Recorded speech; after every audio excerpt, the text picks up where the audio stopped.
this is so good. So good. Okay, so 2 minutes past the hour. We're up to 109 guests. That's pretty good. Um, I want to welcome everyone to our newly rebranded show called Unfuck My Startup. This is going to be our biggest and baddest episode yet. Um, the show is brought to you by RB2B Insiders. What's RB2B Insiders, Pete?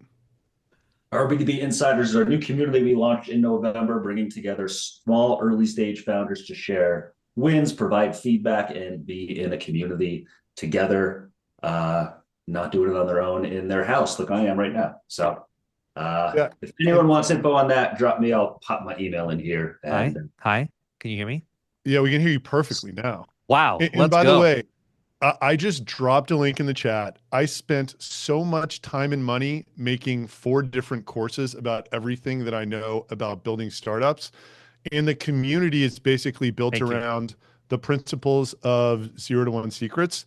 I was going to charge $750 for it because that's what LinkedIn said they would pay. We're giving that course away for free between now and Friday. So you can go see the course and see what the people in the community are actually doing. And the community is 2 different layers of support around that course. So check that link out. Oh, wait. Did anybody give that to, I only put it to hosts and panelists. Okay, so that link right there. I'll resend it, Adam. Yeah, is free access to the 0 to 1 secrets course. And you'll also see some of the stuff that's going on inside the community. Okay. That's the end of the promo. Now, Varun, we've known each other for like Adam. 6 or 7 months. It's been more than that, I feel like. There are some incredible things. Yeah, can you? Maybe it's a year, right? When do we start talking? Wait, how? No, wait, it's 2 years. The whole RB2B experience just like it's been a whole experience. Yeah, I was thinking that I think it was this. Yeah, it was the summer ahead. of 2023, I think. Yeah, exactly. I thought what you guys were doing was super dope.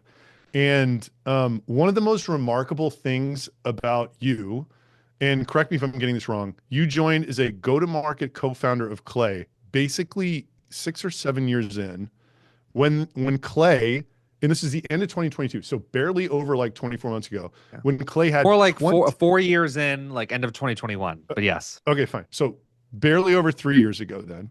Yeah.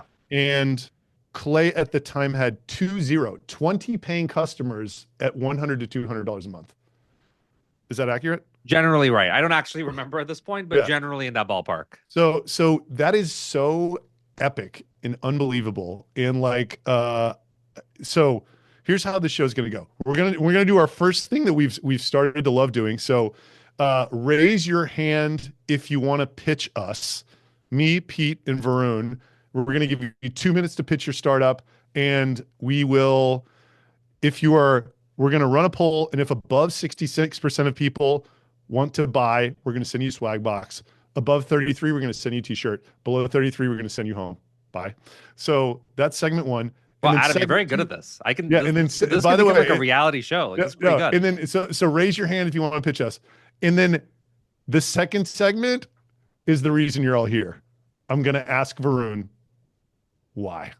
Because me as a bootstrapper, it gives me such anxiety. What's the swag box? So in the swag box is an RB2B hoodie, right? Can you see that branding? An RB2B, oh, this is going to be a drop in a couple weeks on LinkedIn.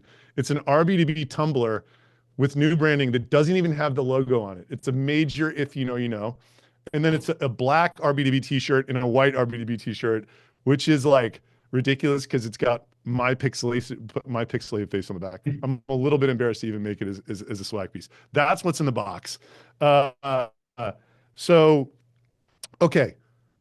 Pete, who are we bringing up to pitch? So Michael said he's in. Michael, if you want to, John, you probably see him as a participant in there if you want to promote him. Michael, if you also could please drop. Is that Michael P? Michael P. It is Michael P. And Michael, if you could drop your URL so everyone can go to the website while you're pitching, that would be fantastic. There he is, lightning fast. Boom.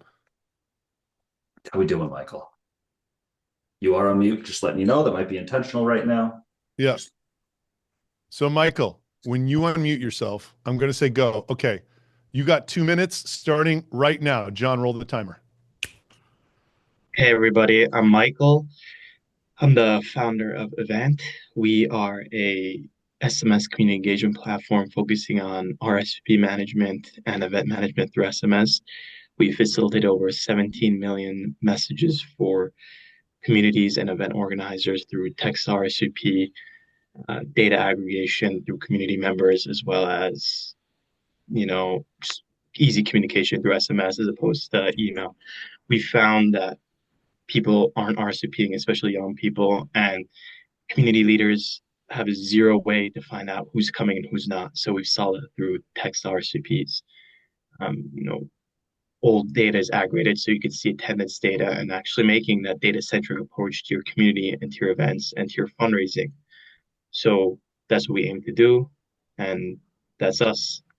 Okay, you got a minute left. Varun, you have any questions for him?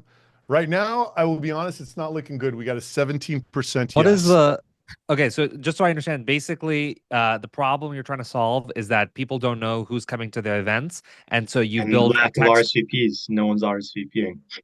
No one's RSVPing to events, and so this is like Luma events. This is whatever, and then you're setting up a texting service that makes it easy for people to RSVP. Now, does that Yes, text translate to people? RSVP through. What have you been able to prove that this leads to higher show rates in real life? Yes. One of our organizations at Ohio State University had like a 95% RSVP rate through using us. Okay, but does that actually translate to people showing up in real life Yes. at a RSVP higher rate means they degree? showed up. Yeah. Okay, so 95% of the people actually showed up relative to the rate on the texting. Yes. Okay, so that's kind of interesting. What's your competition?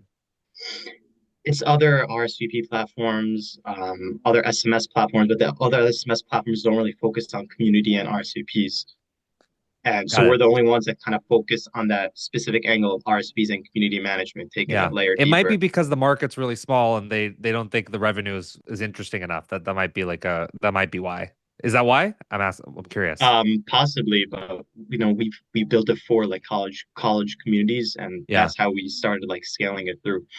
yeah. That's an interesting go to market because then these people will grow up and then they can use. I mean, it's not so dissimilar to what Partiful did, right? They like got popular with college students Well, and then those yeah. people. Well, now we also do like religious communities, any like organization that just has a lot of events and they want Yeah, to track data that way. You know yeah. who else started? You know who else started with college students? Facebook. Facebook. There you go.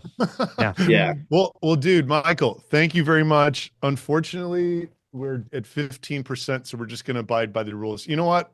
We'll give you a t-shirt anyway. Yeah. You were Thank you. Can I give you some feedback, Michael? Yeah, of My course.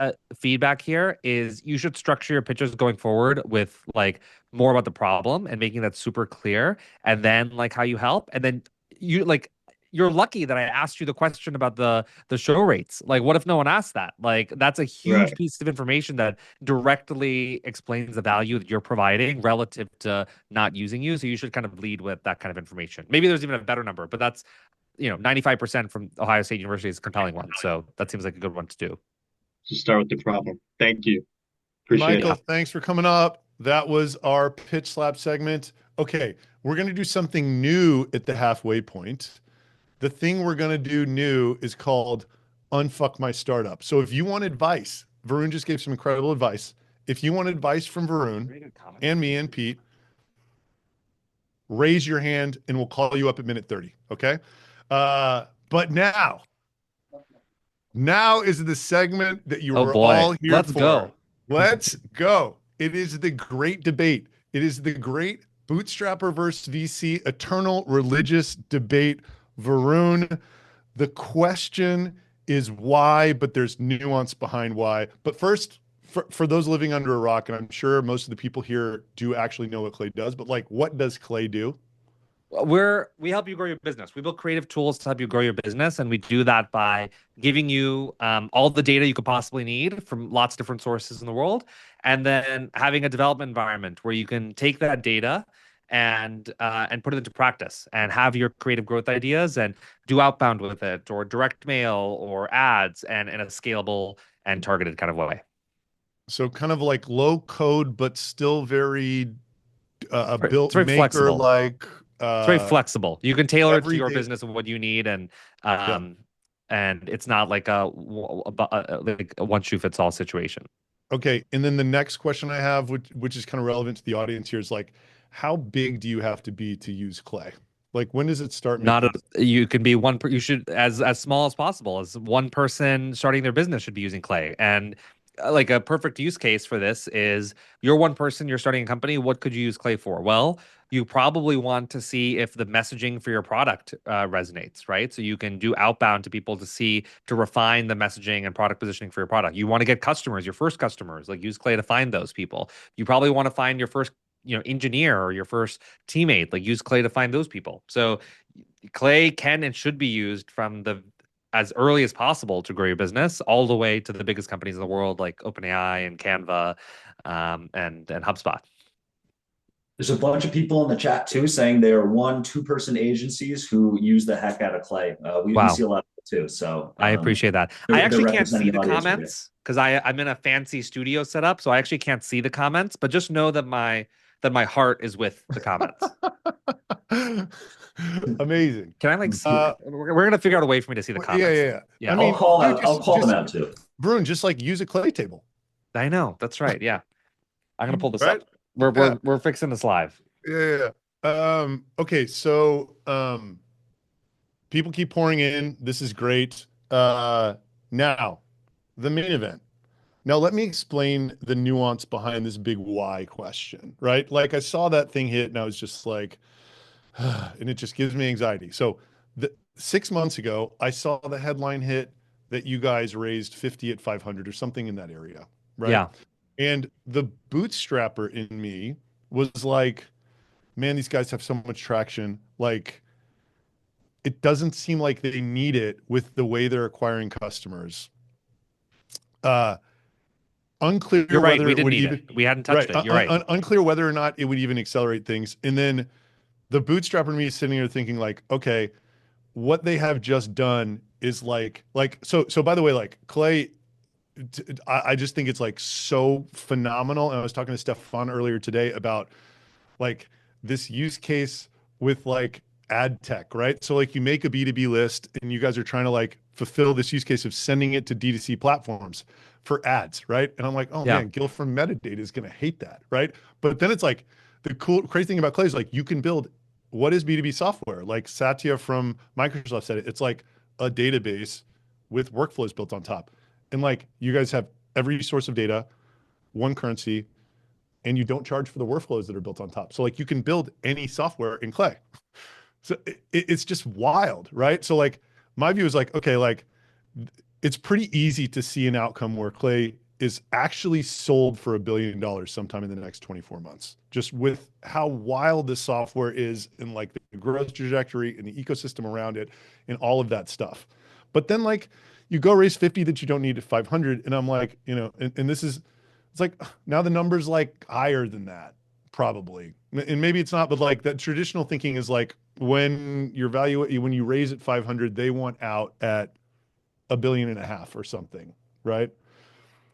And I was like, fine. And then 6 months later, presumably that has happened yet once again. So like, this is just the source of my anxiety as a bootstrapper. And having gone through kind of a tumultuous experience in 2023, really, I didn't use external funding, but I like went for it and it backfired in my face. Like there's like a lot of distance between kind of like, the raise today, growing into that valuation and then growing that valuation, and like a lot can go wrong. So like that is the source of that post. That is the source of my bootstrapper anxiety. And I just want to turn the microphone to you and hear your case. Well, it's not really a case, it's pretty straightforward, right? Like we didn't need the money. You're right. We didn't even touch the $46 million Series B. But the business was crushing. We 3x'd alone from the time that the last round closed and this one was preempted or happened. And our existing investors wanted to really double down. And so we had an option where it's like, hey, we don't really have to do much work. Like these are existing investors, Meritech, Sequoia, First Round, all of them who've already done all the diligence they would want to do on Clay. So there's no extra work really needed. The business is continuing to crush it, and we get 40 million more dollars that helps us have great cushion if we want it, that helps us double down and triple down in all the areas of investment that we have. And at what cost? At 3% dilution. Standard dilution for these types of rounds is 10 to 20% minimum. Like 3% is best in class. Like it's unheard of. And so that I would take that trade all day long. And that's kind of the conversation that happened. It's like, we don't need the money, but at some dilution, it makes sense. And this was that price. And Adam, you're making a reasonable point about like the bar and this and that, but like, I don't see any reason why we can't do what we want to do. Like if we want to sell for whatever reason, not that we're going to, but if we want to sell at 500 or 200 or 800 or a billion, this valuation doesn't change anything. Like we can do that if we want to. We have the optionality to do whatever we want to do. All we have is way more capital to like meet and exceed our very ambitious goals. So it seems like a very like clear decision for us. And also your point, it's like on the valuation, we're very responsible on these things. We have a strong track record with Sequoia and Meritech and all of our investors where we say we're going to do something in X period of time. And not only do we do that, but we exceed that. And the same thing was true for this. We're very conservative. We know what we're going to hit, where we have good intuition and like data on our numbers and what we're going to do. And to be honest, I think this valuation is a bargain. And I think all of our existing investors agreed because it's a matter of months when it'll look like that, not years. That is incredible. I mean, look, I read that post that went along with the release, and it's like, man, the positioning is just incredible. It's just like, and I mean, that's why you're getting that valuation. The story is, it's a big vision. Yeah, it's a big vision. And the story is just so good for right now. Pete, do you have any questions for Varun? Yeah, I mean, so you raised a bunch of money. I get that it was a good deal. Maybe there's some de-risking involved. When people raise money, it comes with a new set of expectations, maybe sometimes limitations on what they could spend money on from an R&D perspective. What are you going to do with the money? Like, you going to acquire a bunch of companies? Are you going to like start doing more R&D? What does that look like? Just to be clear, there are no limitations or anything like that. This is just like this is as clean as it comes. So it's just like this is the money, and it's our existing investors who wanted to double and triple down on the business. But so no new kind of thoughts coming into the room. It's all the same existing people from before, just another round raise, basically. Yeah, reflecting the growth of the business at obviously the higher valuation. But to answer the question on what we're going to do with the money, it's pretty straightforward. Like we have very significant, we have a very big vision, right? We are going to help you grow your business in any way. When you think of search, you think of Google. When you think of design, you think of Adobe and Figma. When you think of transportation, you probably think of Uber and Lyft. When you think of growth, you will be thinking about Clay in 5 years. And Adam, you will not be asking the question, how small do you have to be to actually use Clay? Because it will be obvious that if you want to grow your business, you will use Clay to figure that out and execute it to the way that makes sense for you. And that's a big vision, and those are high ambitions, and we're going to invest in R&D. We're going to invest in engineering. We're going to invest in go-to-market. We're going to invest in education. I saw someone Peter's hooked me up with a comment. So I saw someone call out Yash's Clay University, and he is amazing, and he's doing a great job on that. But we're going to invest more in that, So there's a lot to do, and it's on us, of course, as the people executing, to do that responsibly and thoughtfully and make sure it doesn't fall apart on the way to the moon, as someone also said. But that's on us. And I think that's the burden we have to execute at the high level that we have been. I tell you what, man, that's a very inspiring message. Fires me up.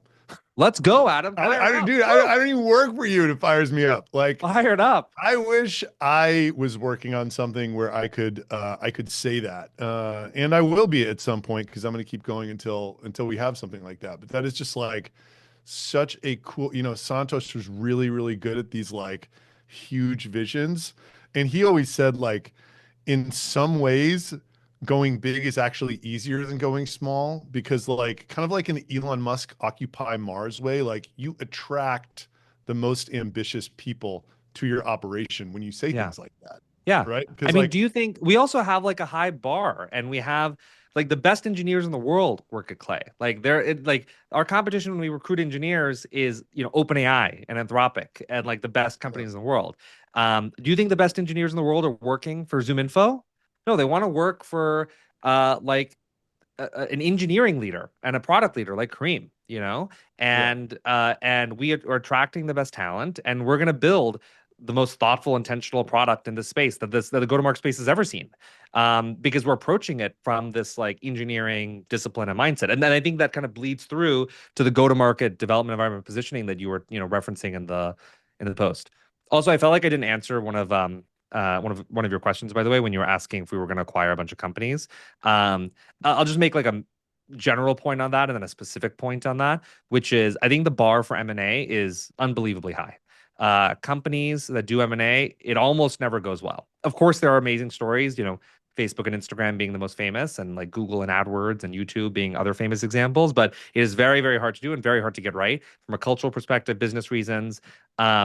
So the short answer is we're open to anything, and we'll do anything to make it that's responsibly makes it easier for people to grow their business faster.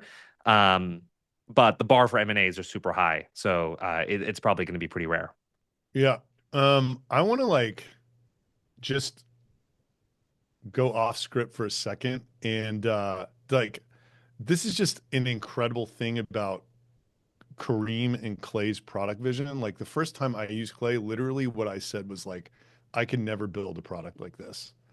For like all of the reasons that Kareem and the engineering team is so principled about it. It's like my whole thing is like speed to wow. Like it's got to be intuitive, it's got to like be easy to use all this stuff, right? And like the feeling that I had with Clay when I was using it was very much like trying to like learn a piano piece or something. Yeah, Like, we actually usually compare it to music. We usually yeah, compare it to like a guitar, or a piano, because no one ever and this is a Kareemism, so I'll give him I'll a rare example of me giving him credit, but it's you're never going to master the piano, you're never going to master the guitar. It's a lifelong adventure, and for us we think of Clay and growth as really the same thing. You're never going to master growth. There's always new things, there's always new tactics, there's always an edge, and Clay is the instrument that will help you achieve that. rock on. So, John, can you bring up this post that Max Altucher made? Because I have some strong thoughts about it, and I want to just like see what Varun has to say about it. John, can you do that, or should I screen share it? Okay. I don't know what's happening, but in the event that okay, so there was this post on LinkedIn that was like ZoomInfo revenue a billion, valuation 3 billion. Here we go. Right. So Clay, 30 million ARR, 1.3 billion valuation. And by the way, I think Apollo is incorrect. I think it's 130 million and 1.6 B. And then ZoomInfo, 1.2 billion revenue, 3 whatever valuation. Okay, we can pull it off now. So some huge bets being made.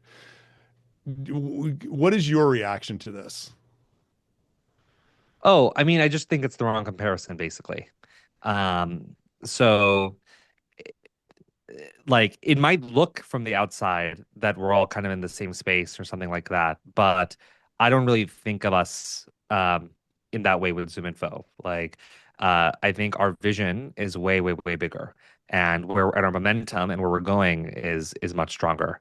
ZoomInfo is a data enrichment tool that serves reps, and that's great. And there's utility and value in that, and I respect it. And Henry's built an awesome business, but we are thinking much bigger than that, and we are trying to help any business grow, and those things are a part of it, but it's just much bigger than that. And so yeah, I just think it's like the wrong comparison to make, basically. Yeah. It's like they do one thing and you guys can literally do everything. Yeah, I mean, it's just like a means to Ish. an end. And like, and it's just it's like a data enrichment tool for reps. And look, on the valuation stuff, the valuation is just a reflection of future growth. And for us, like I said, I think it'll be a bargain in a few months. And I think people will see that. That's on us, of course, to execute and show that. And I think people have faith in that. But that's just a reflection of what that is. And we're just have a much bigger kind of vision. And it's like we started with a third party data. We started with data enrichment, and we're bringing in first party data. We're bringing in your data. We're bringing in intent. We're bringing in all of these things this year. And we kind of shared a bunch of that in the blog post that announced the fundraise. And I think that'll make it clear why, you can kind of do anything. And the limit is really just your creativity. Jesse Varun coin. Jesse. Oh my God. That is so funny. Okay. So reminder, in 3 minutes, we're going to pull somebody up for the Unfuck My Startup, get advice from Varun, me, and Pete on how you're stuck, how you get unstuck, whatever. So put your hand up if you want to participate in that. I see 2 hands, Michael, Graham, and Alec Velikanov. Okay. I want to share my view on that post. So I actually think that Clay is one of the reasons why, and first of all, like, it's really weird to compare public equity with like private preferred stock investments, because like there's just so much more value to the preferred or whatever, you know what I mean? But like still, even if you are comparing ZoomInfo to Apollo to Clay, I actually think that Clay or something like Clay is kind of like what ends up getting people to do things in a completely different way than the workflows that ZoomInfo and Apollo are sort of servicing. So like, what do I mean? It's like, you can make the argument that one of the reasons that ZoomInfo's valuation is not higher is because Apollo came in with a similar data quality and a much lower price, and they're getting real customers now, and they're eating at their bottom end. Well, like, I don't think a free version of Apollo is what kills Apollo. It's somebody not needing Apollo at all because they have Clay and they're just doing, it's a new way of doing things. 75 workflows that are Apollo plus a million other things. I mean, we're kind of sitting here saying the same thing. It's like, oh, website identity, but like, obviously, like that just goes into Clay to like do a million other things with. So yeah, that's my view. Okay, Pete, pick somebody who's got their hand up for Unfuck My Startup. All right. We got 5 people. Hold on. I'm pulling them up. We got Michael, Alec, George. George, you were just on. Put your hand down. He was on last week. Bryce is actually a community member. We can pull up Bryce. Michael has had his hand up the whole time. You want to pull up Bryce? No, actually, yeah, pull up Bryce. All right, Bryce. I'm hitting you. There we go. You're being pulled up on camera. Please, if you could, unless you're in a very bizarre situation, you're driving. Yeah, Bryce, we need video, buddy. There we go. The people need video. There you go. And then I'm unmuted. Let me put you on my main screen. Hi there. What's up, dude? Hey, good to see you again. So yeah, I guess what I would want to ask about is I have a social media startup that's doing really well with the clients we launched with as far as getting going. Like our first month was 70K. And we had a huge client that had 20, 30 million followers. It was running, everything's going great. But our go-to-market, beyond just using word of mouth and talking to those people and people like it, has just not worked. Like I've sent Bryce, out, are you an agency? Are you a social media agency? You could, I mean, I hate throwing that word around. I feel like everybody says they're an agency, even if it's a one-man show. Okay, but you're helping that's companies or people improve their social media presence. And there are 10 of us, and largely we're doing AI, and we're coming out with an AI SaaS product soon. But yes, it's consulting right now. Got it. Yeah. So, like I said, huge client. Things going really well. Lots of word of mouth working. But then when I reach out to companies to try to get them going on social media, if they have 2,000 posts with average of like 15 views, and it's very evident that they need help. And yet it's so hard to get them to understand, even to the point where I'll do VSLs and I'm doing all sorts of stuff, just to try to get them to recognize what needs to change in order to make it so that their stuff can go viral, because there's this general conception that if it's branded content, it can't go viral, but it's not true. And just trying to get that crossover has been a major hurdle. One-on-one working with creators, super easy. It goes incredibly well. But working with companies, it's been a massive difficulty. So I wanted to see your perspective on something like that. And sorry, what's driving the difficulty with the companies specifically? Mainly getting them to not just recognize the need, because they recognize the need, but they're in such apathy on the idea of potentially that it could change, that it Yeah. doesn't, it almost like no matter what I throw at them, even use cases, Yeah. it just doesn't, it's like, yeah, but that's not us. And I'm like, literally almost the same industry, and we've Yeah. had success Then with it them, sounds like they're not your ICP. It sounds like you need early adopter companies.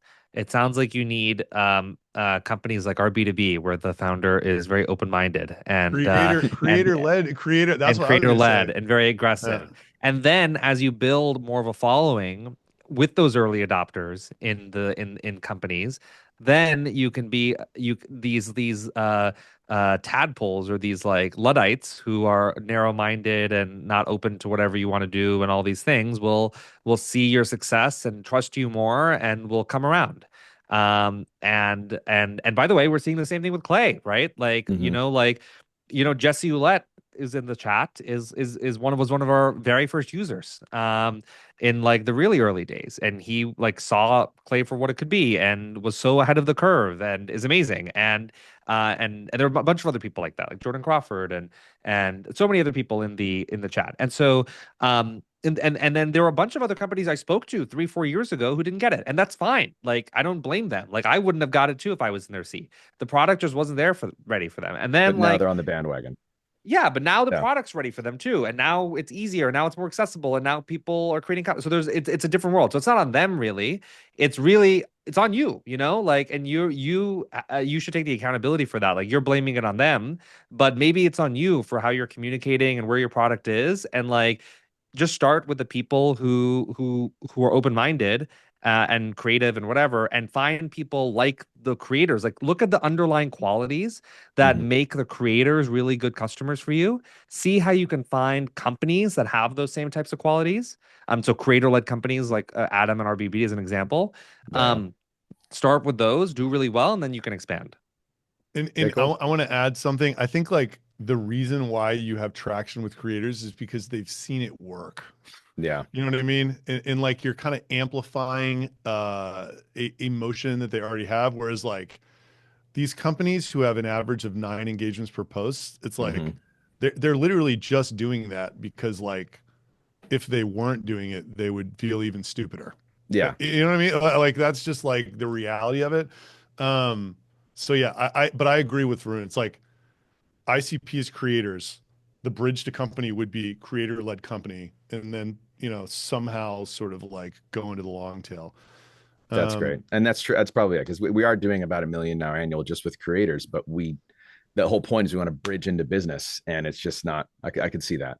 And then as far as, I guess I should just talk to Clay and find out like, how should I source that? I guess I could do Crunchbase and see like, who's in Series A, Series B's, and like go looking for investment or whatever. Yeah. Well, what I would do, actually, if we're spitballing a Clay table here, is what I would do is I would find the companies, I'd find the CEO, then I would use the LinkedIn post and to find the LinkedIn, scrape the LinkedIn posts of the CEO, see if they've made LinkedIn posts in the last 30 or 60 days or something. And that can be a good qualifier for if it's a creator-led company.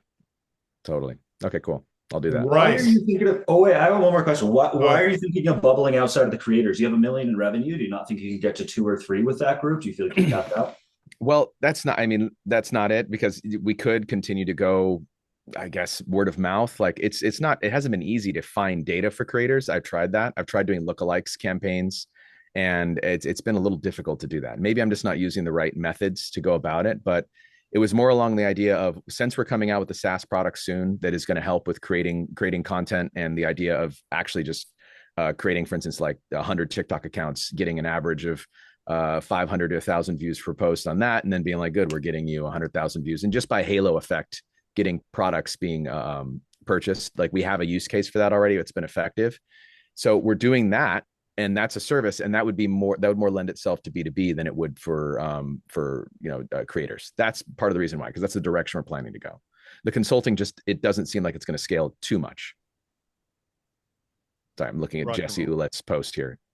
Yeah. Jesse is the man. I love Jesse.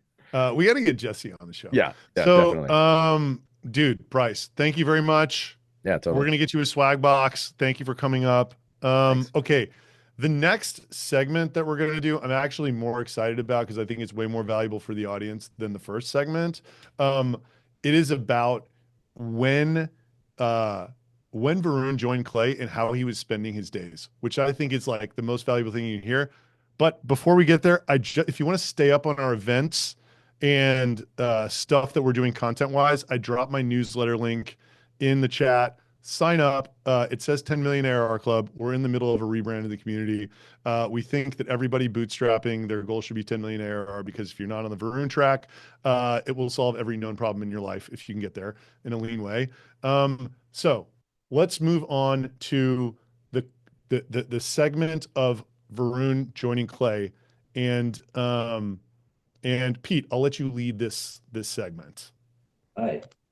So let's give everyone some context on when you did join Clay. I know you were super early. 20 customers is the number we've kind of been touting. What was the ARR like at that time? How many years? How many years in basically? What was Clay like in those early days? You just raised $40 million, so I'm sure it was much different. Yeah, it's a funny story actually, but because basically I was I had left my prior company. I was starting a new business, and I was in a Slack group actually about like no code tools because I'd used a bunch at my prior company, and someone posted about a webinar for Clay. I showed up, but I was the only one who showed up, and very different than these days. And they were going to cancel it, but I was like, oh, let me look into this product. And so this was like summer of 2021, I think. And I was like, whoa, this is pretty interesting. This is really exciting. And so then I reached out to Kareem. We started spending more time together. And then around that time, Kareem was also deciding, hey, let's commit. Let's not be this horizontal product that's serving all these different use cases. Let's kind of focus on go-to-market. I agreed, obviously. The team kind of reset in a few ways. So yeah, we did have like 20-ish customers. ARR was low. But these are like monthly, very reasonably low dollar price. It was not like 20 I big think customers. like ARR was maybe like 30K or something. Yeah. I don't really That's remember. crazy. Yeah, we did lose a lot of those customers for what it's worth. Right. We lost a bunch of them because we weren't really this use case. So a lot of them churned actually just like a few months later when we really became more focused on go to market. But yeah, I think like I was able to learn that agency owners like Jesse Ulett, Jordan Crawford, and a bunch of other people were really the right people to start with. These are the early adopters for us who understood the vision clearly, could use the product, were great at it, had acute pain points in data enrichment, and that was the first use case we started with. So we started with them, and then we kind of went from there. So, but here's the point I want to drive home. I don't think there's an argument in the world to like say that 30K ARR that you would soon lose has product market fit yet. So like you joined as the go-to-market person in this company that had been around for a while and did not have anything close to product market fit. What did your day look like? Yeah, I'd also qualify that like I wouldn't say I had any go-to-market experience. I just have a lot of passion and energy. So you're saying you didn't have any go-to-market experience, yeah, and they hired you to do this just yeah. because. Well, let's just figure it out, But yeah. but I think passion and energy can count for a lot. My day was pretty much just like 30-minute kind of demos all day long. I would do this thing we call like a reverse demo, which I realized where you know instead of us demoing the product, it's like how can we teach them to learn the product? And so I would basically say, hey, before the meeting, come with like a data enrichment use case, and they would come to the meeting. They would have a data enrichment use case. They'd have a CSV. They would upload the CSV to Clay, and then they would share their screen, and I would use Zoom annotations to kind of tell them exactly what to do. And this had a few benefits. I mean, A, they learned the product. They achieved something. We solved their problem within 30 minutes and usually blew their mind in the process. Like, can we solve your problem in a 30-minute demo? We tried to clear that bar every time. I would get a ton of feedback, like UX feedback and product feedback. I'd work super closely. There was an engineer, Eric and Goran, who's extraordinary. I'd work super closely with him. We were like a tag team in those early months. And I'd get the feedback. I'd give it to Eric. Eric would jump in. It was amazing. This is not Eric Nosowski, by the way. This is Eric and Goran, an engineer. And then the customer would actually understand the product and then would actually join our Slack community where we'd help them more. And that's where we would do all our support. And so we would just get this constant feedback loop of like product feedback and UX feedback and support. And this was every 30 minutes, 8 times a day. And then that's all I'd be doing basically. And it's just like, how can we find more customers? How can we support them? And how can we take that feedback and put it into the product and then kind of continue that loop? And then a few months, I'll pause there. Yeah. Yeah. So by the way, like our B2B insiders, this is literally what we have built education and accountability around doing. Exactly what Varun's saying. And I want to hammer this home because this last round at 40 million at 1.25B, it wasn't about anything that Clay did the 6 months prior. It was about what you were doing then. You know what I mean? Like, this is my interpretation. They hired you to do go to market. All you were doing was talking to customers. And then you were in a very tight product and customer loop that was. But I think that we've maintained that culture today. And like, I think today, like Yash, Matthew Kwan on our team was also super early.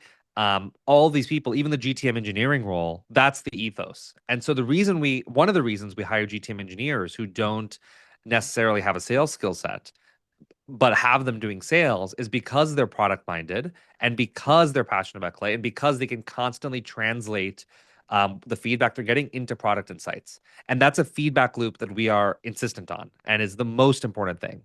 And, Yash is running these cohort programs, educating our people and doing these university things. Yash is maybe the number one commenter in our like product feedback channel. And he's getting all these insights from that. And so that is the feedback loop that we are constantly on. I think we did some useful things in the beginning, but we've continued that ethos to this day. And I hope we'll have that for a really long time. Totally. I hope so too, because that's what's going to make this the greatest product of all time. I said that the wrong way. Like, I didn't mean that it was only the things that you were, Oh, Peter, I think we lost something. I'm here. I didn't mean that it was only the things you were doing then. I just meant that the way that you found product market fit was basically through these two activities, talking to your customers and prospects and building those improvements into your product. I don't know if he's here or not. Can you still hear me? Yeah, we can still hear you. Okay, great. I'm here. So dude, we there's another tangential question in the chat that I actually want to ask. So with virtually no traction, how are you booking 8 meetings a day to talk to people in the first place? Yeah, that's a good point. I was posting on LinkedIn. So I was posting on LinkedIn. Eric Nowoslavsky was posting on LinkedIn. And Jesse Ulett was very gracious about me stalking his community, the SAS Yacht Club, and very gracious for me privately DMing people in the SAS Yacht Club and in sales technicians and in random Slack groups all around the internet and Reddit. So I had all these social listening tools kind of set up, and I would just like privately DM people whenever someone would say something where they had like a problem about it, and I knew I could help with Clay. So it was like things like that was generating all these leads. And then, by the way, eventually, not immediately, but eventually people would post themselves about Clay, right? It wasn't just us. And that continued and started kickstarting the content flywheel that we have today. And when you were reaching out to those people, what was that message like? Were you asking for feedback? Was it a straight up like kind of your classic sales, SDR message? In the earliest days, it was feedback. In the earliest days, it was feedback. But in the within 2 to 3 months, it was more like, hey, you're talking about this problem. I can just help you with it. Like, it's not about feedback. It's just like, let me just help you with it and let's just talk about it. And yeah.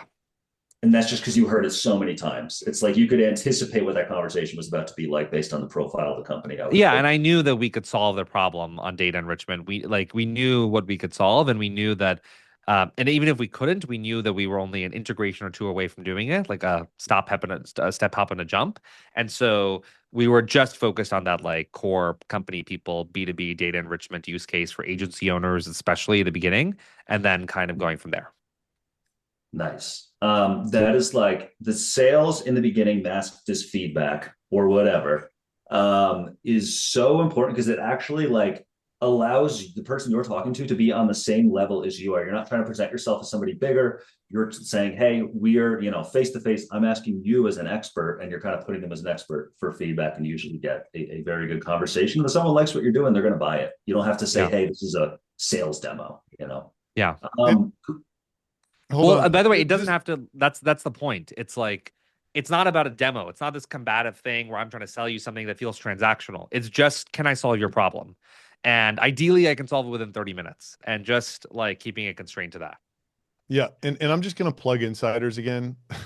If you want to literally learn step by step how to do this tactically, I've made a course that is all about it. You can do it for free there. And then if you look at the community and like what's going on there, you should join us. A bunch of people in there doing that. It's called the 0 to 1 Secrets course, by the way. Once you hop in through that link, there's a thing that says free courses, 0 to 1 Secrets. That'll break down this exact process. Jesse, can you take us through some okay, you had 20 customers. Varun. Jesse's our hero. Jesse's a star, and basically on this panel, even though he's in the comments, but it's okay. He's brainwashed all of us, so it's all good. Varun, sorry. We had a previous guest. We said his name more than yours this show so far. No, and Yash too, which by the way, Jesse is the real star for sure. Varun. So 24 months, 36 months, something like this, just a complete rocket ship. As you're going through, you said in about 3 months, we could start anticipating what these questions were going to be, really start having a more tailored call. What were some milestones along the way? Like where you're like, holy shit, I think this could be bigger than we thought it was. Like, take us through a couple of those moments in time. Well, the goal was, can we make a self-serve motion? Like truly product-led growth, right? And so that was the core focus that first year. Like, how can we take this from me taking 7 demos with one customer doing this reverse thing constantly to 4 to 2 to 1, and eventually within a year 0. So that was like the core priority. And so when we achieved that, we knew we had that was really powerful. When we saw people organically posting about us on LinkedIn, and that creating a content loop through agency owners and stuff like that, that was really powerful. When we broke out of this space, when we within a year were able to get customers like Rippling and Verkada and multi-billion-dollar companies that adopted these like growth hackery type mindset and used Clay to the fullest and was able to do so despite not necessarily having the skill sets internally, like that was really powerful. When we saw people like Patrick and Jordan and Jesse and all these others kind of market their Clay skills as part of their agency, that was a milestone. So I think all of these things kind of surfaced us the opportunity. Were really strong indicators, and then it's like just doubling down on them as much as we can. Is there a huge product shift that had to happen between, did you find it was virtually the same product, just different ways of using it between those really small people and the Ripplings of the world? I mean, we're continuing, even though we have now much bigger customers. The core answer to your question is yes, it is a similar product, but there are greater limits, there are greater technical depths, there are different use cases that OpenAI and Rippling and Canva and all these great companies need than a 4-person agency. Like, of course, there's just going to be different limits and different things. But again, the great thing is that the limit is just your creativity. And so once we find that, it's like it's not that hard to get to the technical point where we have to enable that. And sometimes if it's like, hey, I want to do this crazy idea, it just takes a few hours to spin up the integration to make that happen. And sometimes if it's like, I want to load millions of records in and we can't, at the moment support that, it takes a few weeks to make sure we can handle that technically. But we're only a couple of steps away from kind of enabling these things. And so that's kind of how we think about it. Yeah. And by the way, just as a side note, when RB2B launched, we launched like kind of our MVP back in March. Clay was instrumental in like filling in the gaps of our lack of functionality. Like we were having creators make Clay workflows that people still watch today, and make up for some of the lack of malleability. Sorry to use the Clay pun, but yeah, it's been fantastic. So we love watching your ecosystem kind of. I appreciate that. Yeah, and this, we got to piggyback off of this unbelievable agency UGC thing you and Bruno put together. And unfortunately for RB2B's case, it's such a narrow use case and it really only works really well for like a certain type of company and not everyone, which just kind of sucks because that UGC thing was so awesome for everybody. Like it was great for the agency, great for Clay, great for us. But hopefully we can, whatever, figure it out. Yo, can you just like say again the grand vision and fire everybody up? You just want to get fired up, Adam. You just Yeah, wanna I get know I fired do. up. I just want to feel that again. That was like so amazing. Think to the future, Adam. Okay, seriously, Yeah. it's like when you think of these great companies, when you think of these great concepts, whether it's how we move or how we search for information or how we do things, like there are certain iconic companies you think of, and that they enable that. And I think you said this really well 20 minutes ago when you were saying basically in order to disrupt someone, it's not just being better than them. It's there's a new way of doing things and you have to enable that new way of doing things. And for us, there's a new way of growing. There's a new way that everything is operating. It's no longer this very manual entry, one-to-one kind of world in sales and growth. It's much more dynamic. It's much more automated. It's much more things are getting orchestrated and flowing at scale. And Clay, we think, is a technology that'll power that. And so our ambition is that when you think of the word growth and in 5 years, you will be thinking of Clay.